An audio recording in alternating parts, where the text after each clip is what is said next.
হরে কৃষ্ণ বন্ধুরা, রিয়াজ ব্লগ চ্যানেলের সকল ভক্তবৃন্দদের জানাই সুস্বাগতম। আজকের ভিডিওটি শুরু করছি আমলকি একাদশী কবে ও আমলকি একাদশীর ব্রত মাহাত্ম্য এবং পালনের সময়সূচি দিয়ে। আশা করি ভিডিওটির মাধ্যমে আপনারা খুবই উপকৃত হবেন। তাই ভিডিওটি যদি ভালো লেগে থাকে তাহলে আমার চ্যানেলের সকল ভক্তবৃন্দের কাছে একটাই অনুরোধ করব, মূল পর্বে যাওয়ার আগে যে অবশ্যই আমার এই ছোট্ট চ্যানেলটি সাবস্ক্রাইব করতে ভুলবেন না। একটু সাথে ও পাশে থাকবেন। সকল কৃষ্ণ ভক্তরা অবশ্যই এই আমলকি একাদশী ব্রত পালন করবেন। এই একাদশীটি খুবই গুরুত্বপূর্ণ একটি ব্রত।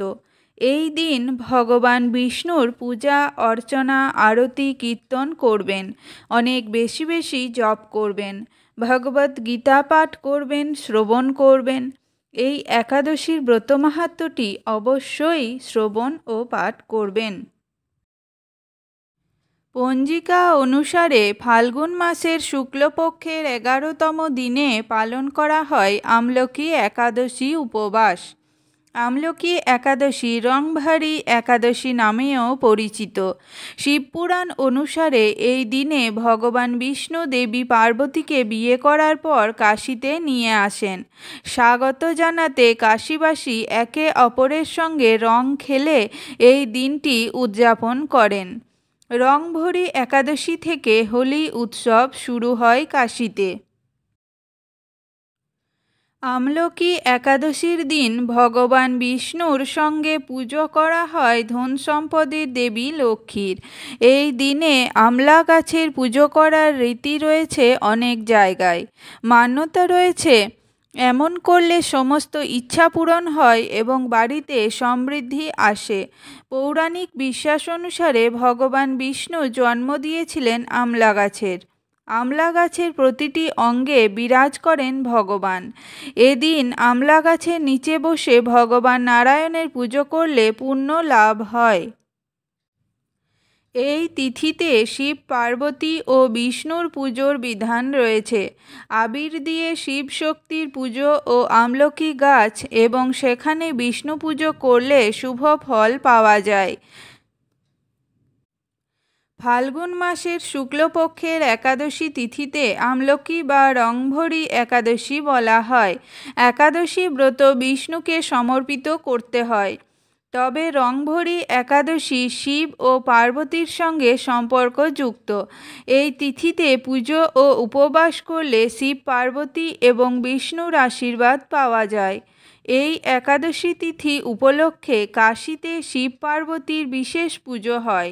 কথিত আছে এই তিথিতে শিব ও পার্বতী নগর ভ্রমণে বের হন এবং তার ভক্তরা আবির দিয়ে তাদের স্বাগত জানান।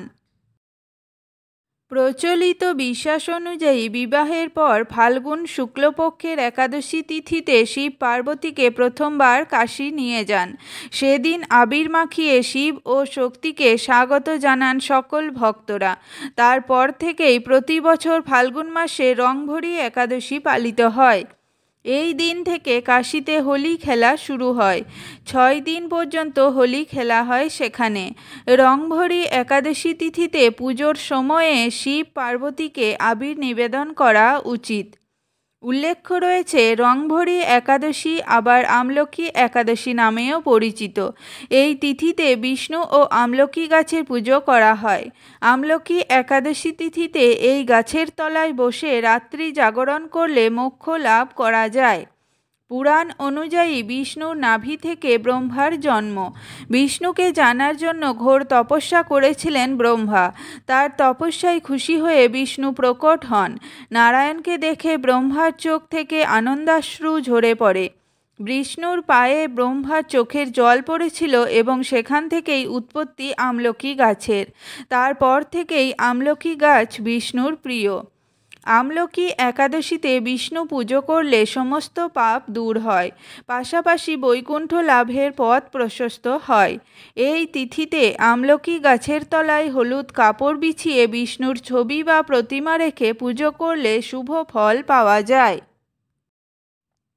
এই দিন সূর্যোদয়ের আগে স্নান করে পরিষ্কার পোশাক পরে ভগবান বিষ্ণুর ধ্যান, উপবাস ও উপাসনার সংকল্প নিতে হয়। এরপর একটি লাল বা হলুদ কাপড় বিছিয়ে তার উপর ভগবান বিষ্ণু ও দেবী লক্ষ্মীর মূর্তি স্থাপন করে পঞ্চামৃত দিয়ে ভগবান বিষ্ণুকে স্নান করাতে হবে। পুজো শেষে ভগবান বিষ্ণুর আরতি করে প্রসাদ বিতরণ করতে হবে। এই দিন অনেকে ভগবান শিব ও দেবী পার্বতীরও পুজো করেন। পুজোর পরে গরিবদের খাবার খাওয়ানো অত্যন্ত পুণ্যের কাজ। এবার আসা যাক আমলকি একাদশীর পূর্ণাঙ্গ সময়সূচিতে। একাদশী তিথিটি পালন করা হবে ইংরাজির 20 মার্চ 2024 এবং বাংলার 6 চৈত্র 1430 বুধবার। একাদশী তিথিটি শুরু হবে 19 মার্চ 2024 বাংলার 5 চৈত্র 1430 মঙ্গলবার রাত্রি 3:07।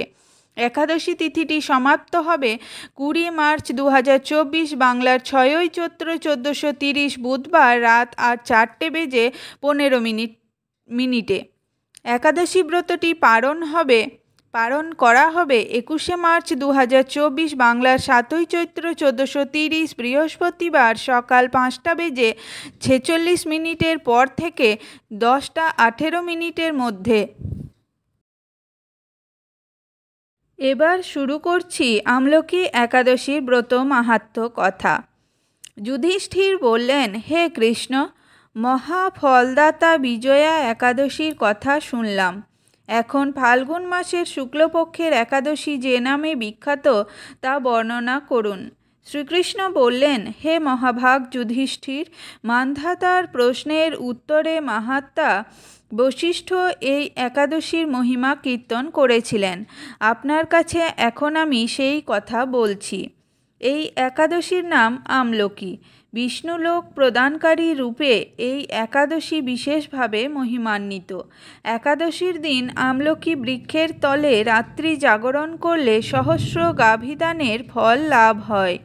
হে পাণ্ডুনন্দন, পূর্বে ব্রহ্মা রাত্রিতে দৈনন্দিন প্রলয় উপস্থিত হলে স্থাবর জঙ্গম সহ দেবতা, অসুর ও রাক্ষস সব কিছুর বিনাশ হয়।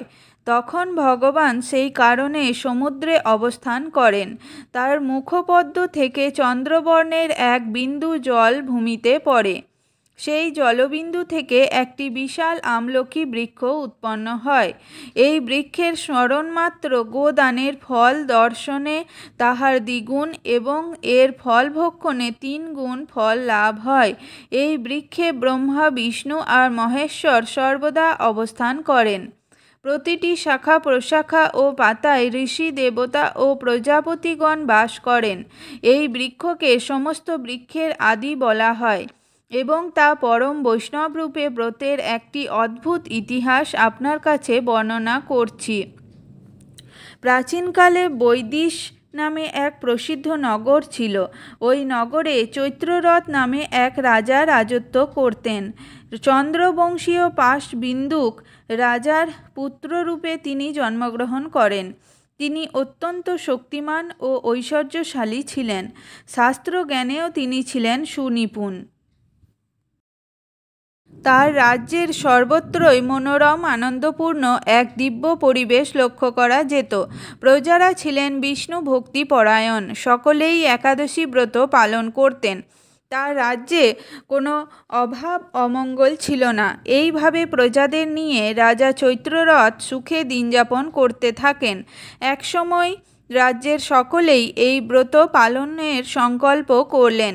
ওই দিন প্রাতঃস্নানের পর প্রজাদের নিয়ে রাজা ভগবান শ্রীবিষ্ণুর মন্দিরে যান। সেখানে সুবাসিত জলপূর্ণ কলস, ছত্র, বস্ত্র, পাদুকা, পঞ্চরত্ন ইত্যাদি দিয়ে সাজিয়ে স্থাপন করেন। তারপর ধূপ দ্বীপ দিয়ে যত্ন সহকারে মুনি ঋষিদের দ্বারা শ্রী পরশুরাম মূর্তির সমন্বিত আমলকির পূজা করেন। হে পরশুরাম, হে রেণুকার সুখবর্ধক, হে রাত্রি, হে পাপ বিনাশিনী আমলকি, তোমাকে প্রণাম। আমার অর্ঘ্যজল গ্রহণ করো। এইভাবে দিনে যথাবিধি পূজা স্তব স্তুতি নিত্যগীত করে এমন সময় দৈবযোগে একটি ব্যাধ সেখানে উপস্থিত হয়। পূজার সামগ্রী সহ বহু ব্যক্তিকে একত্রে রাত্রি জাগরণ করতে দেখে সে কৌতূহলাক্রান্ত হলো। সে ভাবল, এসব কি ব্যাপার। বিষ্ণু মন্দিরে প্রবেশ করে সে বসে পড়ল, কলসের উপরে স্থাপিত বিষ্ণুমূর্তি দর্শন করল। ভগবান বিষ্ণু এবং একাদশীর মাহাত্ম্য সে মনোযোগ দিয়ে শুনল। সারা দিন ওই ব্যাধ কিছুই আহার করেনি। এইভাবে ক্ষুধায় কাতর হয়ে সেখানে সে রাত্রি জাগরণ করল। পরদিন প্রজাসহ রাজা নগরের দিকে যাত্রা করলেন। সেই ব্যাধও তার গৃহে ফিরে গেল। এরপর এক সময় ব্যাধের মৃত্যু হল। একাদশীতে রাত্রি জাগরণ ব্রত প্রভাবে সেই ব্যাধ পরবর্তী জন্মে এক রাজ্যের অধীশ্বর রূপে নিযুক্ত হল। জয়ন্তী নামে এক নগরী ছিল। সেখানে বিদুরথ নামে এক রাজা বাস করতেন। ওই ব্যাধ বিদুরথ রাজার মহাবলী পুত্র রূপে জন্মগ্রহণ করেন। তার নাম হয় বসুরথ। 1,00,000 গ্রামের অধিপত্য তিনি লাভ করলেন। তিনি ছিলেন সূর্যের মতো তেজস্বী, চন্দ্রের মতো কান্তিমান ও পৃথিবীর মতো ক্ষমাস। বিভিন্ন সদ্গুণে ভূষিত বসুরথ পরম বিষ্ণু ভক্তিপরায়ণ হন। এই মহাদাতা রাজা একবার শিকার করতে গিয়ে পথ ভুলে যান। গভীর জঙ্গলের মধ্যে ক্ষুধায় পীড়িত হয়ে তিনি ক্লান্তিবশত শুয়ে পড়েন। এমন সময় কতগুলি পর্বত নিবাসী ম্লেচ্ছ রাজার কাছে এসে নানাভাবে উৎপীড়ন করতে থাকে। রাজাকে তাদের শত্রু মনে করে তারা হত্যা করতে চেষ্টা করে। পূর্বে এই রাজা আমাদের পিতামাতা পুত্র পৌত্র সবাইকে মেরে ফেলেছে, আমাদের গৃহ ছাড়া করেছে, এই রকম বলতে বলতে ম্লেচ্ছরা রাজাকে হত্যা করতে উদ্যত হয়। তারা বিভিন্ন অস্ত্রশস্ত্রে তাকে আঘাত করতে থাকে, কিন্তু আশ্চর্যের বিষয় তাদের সকল প্রচেষ্টা ব্যর্থ হয়। রাজার কোনো ক্ষতি তারা সাধন করতে পারেনি। তখন রাজার শরীর থেকে নানা অলঙ্কারে বিভূষিতা এক পরমা সুন্দরী স্ত্রী মূর্তি আবির্ভূতা হন। মহাশক্তিধারিণী ওই নারী অল্প সময়ের মধ্যেই সকল পাপী ম্লেচ্ছকে নিধন করল। রাজার নিদ্রাভঙ্গ হল। এই ভয়ানক হত্যাকাণ্ড দেখে রাজা বলতে লাগলেন, আহা, আমার শত্রুদের হত্যা করে কে আমার প্রাণ রক্ষা করলো? এমন কৃপালু কে আছে? আমি তার প্রতি আমার কৃতজ্ঞতা প্রকাশ করছি। এমন সময়ে দৈববাণী হলো, ভগবান কেশব ব্যতীত শরণাগতকে রক্ষা করবার আর কে আছে? তিনিই শরণাগত পালক। দৈববাণী শুনে তিনি ভক্তিযুক্ত চিত্তে গৃহে ফিরে এলো। তারপর প্রজাসহ মহাসুখে ইন্দ্রের মতো নিষ্কণ্টক রাজ্য ভোগ করতে লাগলেন। রাধে রাধে।